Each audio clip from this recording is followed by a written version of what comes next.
நாடு முழுக்க பல்வேறு குற்ற சம்பவங்கள் நடந்துட்டு தான் இருக்கு. காவல்துறையினரும் விசாரிச்சுட்டு தான் இருக்காங்க. அது மாதிரியான குற்றங்களின் தொகுப்பு தான் நிகழ்தகவல்.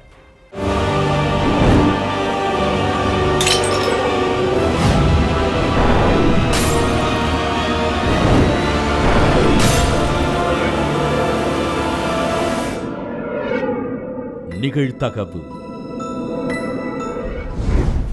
ரிக்ஷாவில் சென்று கொண்டிருந்த கணவன் மனைவி ரிக்ஷாவை வழிமறித்து தம்பதியிடம் வாக்குவாதத்தில் ஈடுபட்ட இளைஞர். ஒரே நிமிடத்தில் இரத்த களரியான சாலை. ரிக்ஷாவில் இருந்த மனைவியும் தாக்குதல் நடத்திய இளைஞரும் பரிதாபமாக உயிரிழந்த சோகம். இரவு நேரத்தில் நடந்த இரட்டை கொலையால் அதிர்ச்சியில் உறைந்த மக்கள். இளைஞரும் இளம் பெண்ணும் உயிரிழந்தது ஏன்? பின்னணி என்ன?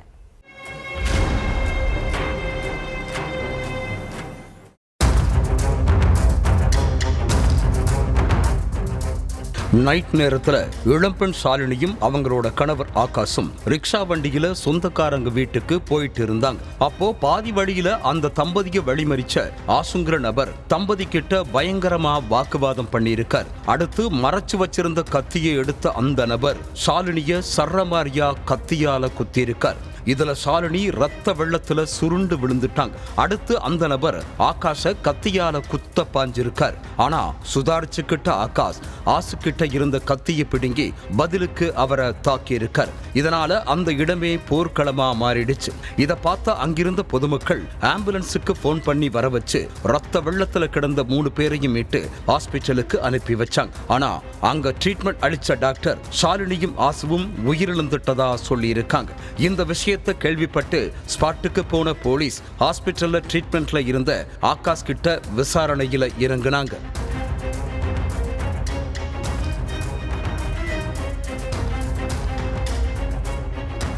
மத்திய டெல்லியில உள்ள ராம்நகரை சேர்ந்த இளைஞர் ஆகாஷுக்கும் இளம்பெண் ஷாலினிக்கும் கல்யாணமாகி 2 குழந்தைங்க இருக்காங்க. ஆகாஷ் ரிக்ஷா வண்டியை ஓட்டி குடும்பத்தோட வாழ்வாதாரத்தை கவனிச்சுக்கிட்டு இருந்தார்.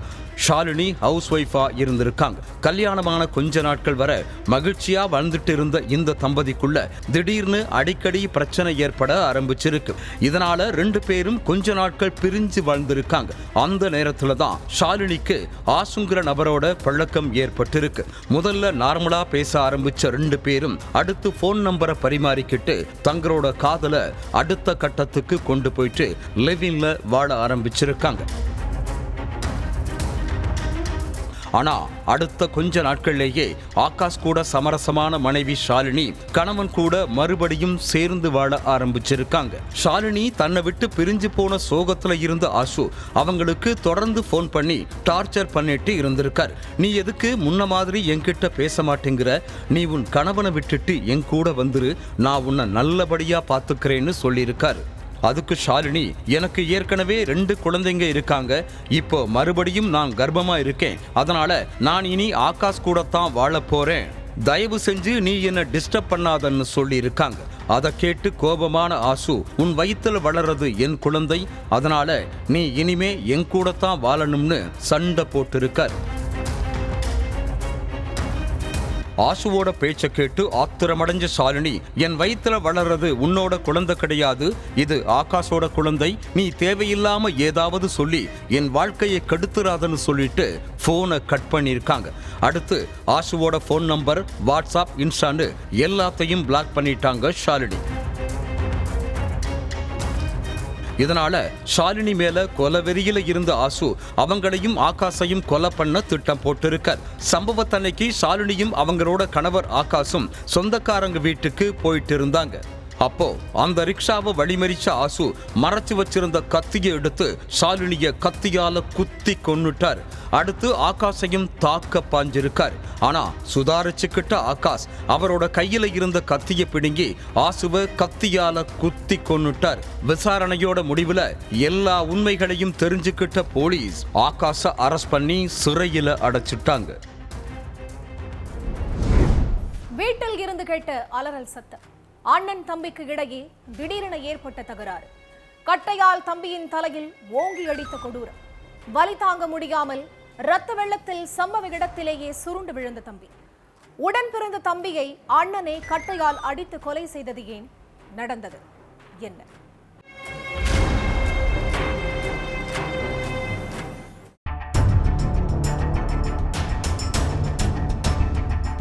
நைட்டு 9 மணி இருக்கும். கொடுமணிவாக்கம் பகுதியில் உள்ள ஒரு வீட்டில் இருந்து திடீர்னு அலறல் சத்தம் கேட்டிருக்கு. சத்தத்தை கேட்ட அக்கம் பக்கத்து வீட்டுக்காரங்க உடனே ஹரிதாஸ்ங்கிற நபரோட வீட்டுக்கு போய் பார்த்திருக்காங்க. அங்க தலையில ரத்தம் சொட்ட சொட்ட இளைஞர் கோபால் உயிரிழந்து கிடந்திருக்கார். சடலத்துக்கு பக்கத்துல ஹரிதாஸ் கையில பெரிய கட்டையை வச்சுட்டு உட்கார்ந்துட்டு இருந்திருக்கார். இதை பார்த்து அதிர்ச்சி அடைஞ்ச கிராம மக்கள் போலீஸ் ஸ்டேஷனுக்கு போன் பண்ணி தகவலை சொல்லி இருக்காங்க. உடனடியா ஸ்பாட்டுக்கு வந்த போலீஸ் சடலத்தை மீட்டு போஸ்ட்மார்ட்டத்துக்கு அனுப்பி வச்சாங்க. அடுத்து ஹரிதாஸ ஸ்டேஷனுக்கு கூப்பிட்டு போன போலீஸ் அவரை தங்களோட கஸ்டடியில எடுத்து விசாரிக்க ஆரம்பிச்சாங்க. காஞ்சிபுரம் மாங்காட்டில் உள்ள கொடுமணிவாக்கத்தை சேர்ந்த ஹரிதாஸுக்கு கல்யாணமாகி குழந்தைங்க இருக்காங்க.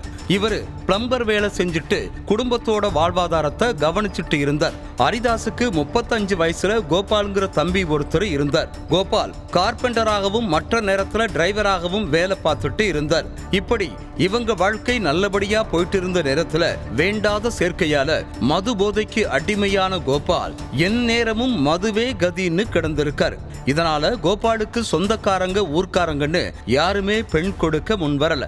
35 வயசாகியும் கல்யாணம் ஆகாததால கோபால் ரொம்ப மன உளைச்சல்ல இருந்திருக்கார். அது மட்டும் இல்லாம கல்யாணம் பண்ணி வைக்க சொல்லி வீட்லயும் பிரச்சனை பண்ணியிருக்காரு கோபால். கொஞ்ச நாளைக்கு முன்னாடி ஃபுல் போதையில வீட்டுக்கு போன கோபால் அண்ணனுக்கு மட்டும் கரெக்டான வயசுல கல்யாணம் பண்ணி வச்சிட்டீங்க, ஆனா எனக்கு மட்டும் இப்ப வர கல்யாணம் பண்ணி வைக்காம ஏமாத்திட்டு இருக்கீங்கன்னு தாய்கிட்ட சண்டை போட்டு இருக்காரு. அதுக்கு இப்பெல்லாம் நீ எந்த ஒரு வேலை வெட்டிக்கும் போறது கிடையாது, குடிச்சிட்டு டெய்லி வீட்டுக்கு வந்து பிரச்சனை பண்ணிட்டு இருக்க, இப்படி இருந்தா உனக்கு யாரு பொண்ணு கொடுப்பா, அப்புறம் எப்படி உனக்கு கல்யாணம் நடக்கும், அதனால நீ முதல்ல இந்த கேடுகட்ட குடிப்பழக்கத்தை விடு, அதுக்கப்புறம் நாங்களே உனக்கு ஒரு நல்ல பொண்ணா பார்த்து கல்யாணம் பண்ணி வைக்கிறோம்னு சொல்லி இருக்காங்க. இதனால கோபாலுக்கும் அவரோட தாய்க்கும் பயங்கர வாக்குவாதம் ஏற்பட்டிருக்கு.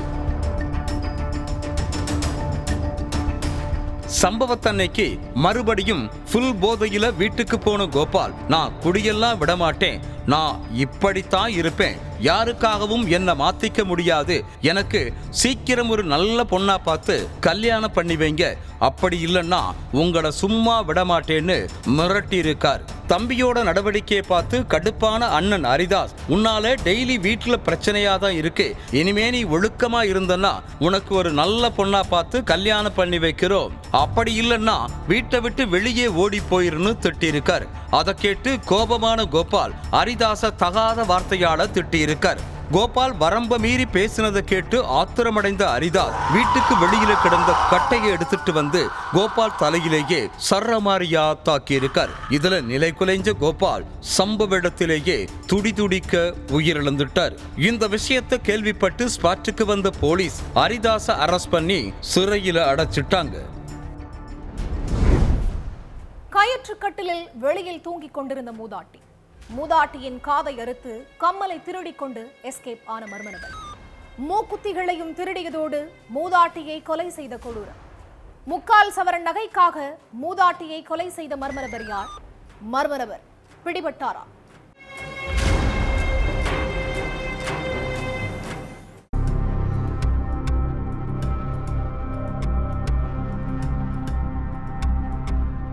ரயில்வே தண்டவாளங்களை பராமரிக்கிற வேலை பார்த்துட்டு இருக்காரு தனபால்.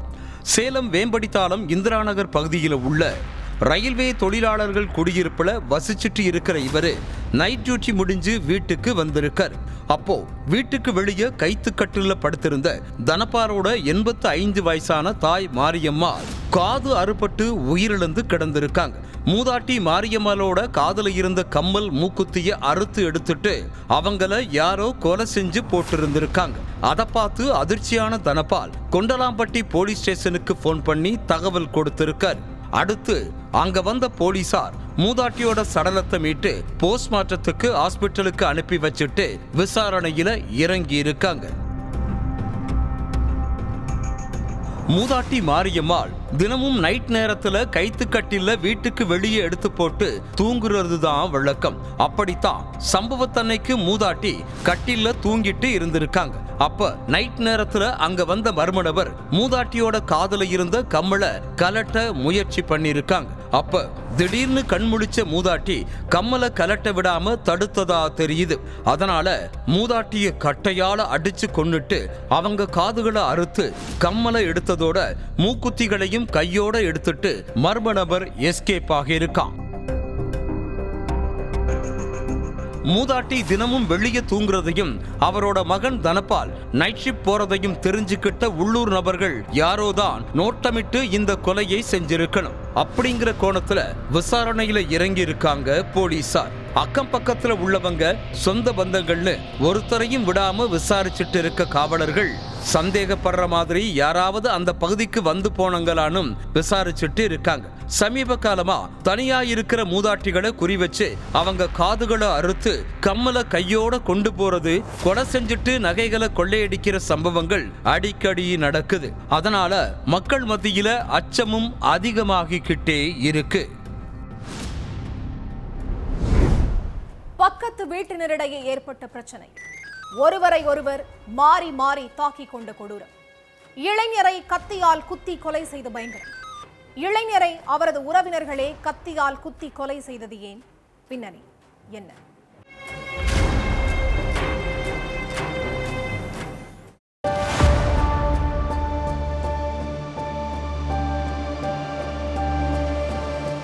தீபாவளி அன்னைக்கு உலகமே கொண்டாட்டத்துல இருக்கும்போது ஒரு இளைஞரை ரத்தம் சொட்ட சொட்ட ஹாஸ்பிட்டலுக்கு தூக்கிட்டு வந்திருக்காங்க சொந்தக்காரங்க. வயிற்றுல கத்தியால குத்தப்பட்டு உயிருக்கு போராடிட்டு இருந்த அந்த இளைஞருக்கு டாக்டர்கள் தீவிர சிகிச்சை கொடுத்தும் அவரை காப்பாற்ற முடியல.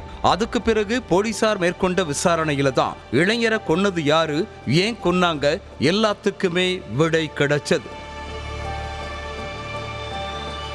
கடலூர் பன்ருட்டி பக்கத்துல உள்ள செம்மேடு கிராமத்தை சேர்ந்தவர் தான் 26 வயசு இளைஞர் பார்த்திபன். நெய்வேலி NLCயில ஒப்பந்த அடிப்படையில வேலை பார்த்துட்டு இருந்த இவரு நிறைய ஆடுகளையும் வளர்த்துட்டு இருந்தார்.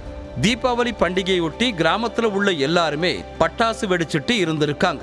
அப்படித்தான் அதே கிராமத்துல உள்ள ராமர், வேலுங்கிற 2 இளைஞர்களும் பார்த்திபன் வீட்டுக்கு எதிரில் பட்டாசு வெடிச்சிருக்காங்க.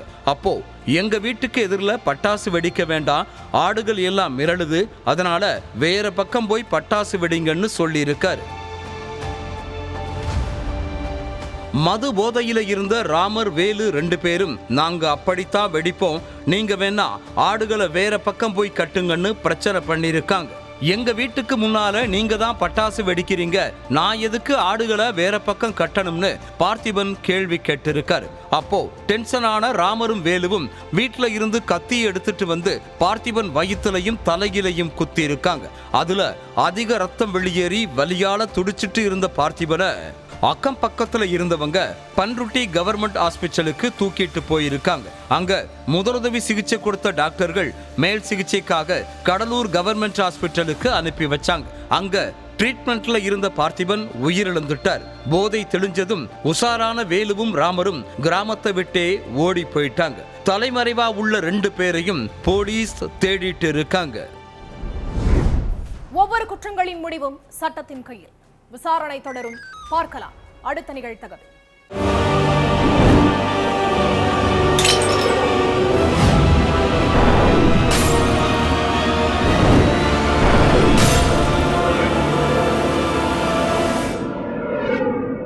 நிகழ்தகவு.